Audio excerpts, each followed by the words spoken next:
So yun, itong time na to, isa papunta kami nito ng Makati, kasama ko yung asawa ko. Back ride ko siya ngayon, syempre, kasama nga eh. So yun, papunta kami ng Makati, syempre yati nga sila sa trabaho niya. So first time namin ulit magmotor na kaming dalawa.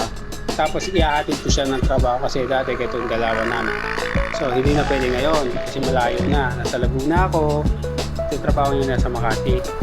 So yun, pabiyahe kami, so nandito kami sa may San Pedro, Laguna. So medyo maulan kaya tsaka medyo parang mapagi yung video ko kasi naka waterproof case ng AMAG scene ba yun? Sa yun na yun. Kaya medyo parang mapag yung video ko pero goods naman, wala namang tagos, hindi naman tumatagos yung tubig sa action camera natin. So ito, ride safe rin sa inyo lahat.